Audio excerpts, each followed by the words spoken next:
اعوذ باللہ من الشیطان اللعین الرجیم بسم اللہ الرحمن الرحیم الحمد للہ رب العالمین والصلاة والسلام علی اشرف الانبیاء والمرسلین اما بعد، عزیزان گرامی قدر، آج پھر آپ کی خدمت میں آپ کی مشکلات اور ان کا حل لے کر حاضر ہوئے ہیں۔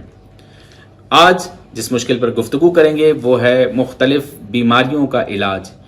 ہوتا یہ ہے کہ یہ سوال کیا جاتا ہے کہ ہمارے گھر میں اکثر بیماریاں رہتی ہی رہتی ہیں، اچانک کبھی کوئی بیمار ہو گیا، کبھی کوئی بیمار ہو گیا، ہمارے گھر کو بیماریوں سے نجات نہیں ہے، کبھی ایک بیمار کبھی دوسرا بیمار، اور یہ سلسلہ چلتا رہتا ہے۔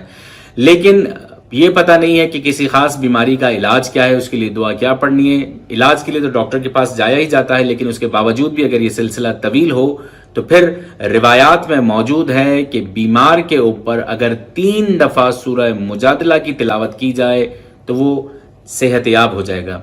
اسی طرح ایک اور روایت میں ملتا ہے کہ اگر کسی بیمار کے اوپر 100 مرتبہ یا سلاموں کو پڑھا جائے، میں ریپیٹ کر رہا ہوں، اگر کسی بیمار کے اوپر 100 دفعہ یا سلاموں کا ورد کیا جائے اور اس کے اوپر دم کر دیا جائے تو وہ بیمار صحت یاب ہو جائے گا۔ امید ہے کہ آج کا پروگرام ہم سب کے لیے مفید رہا ہوگا۔ دعا گوں کہ مالک ہماری تمام تر مشکلات کو حل فرما۔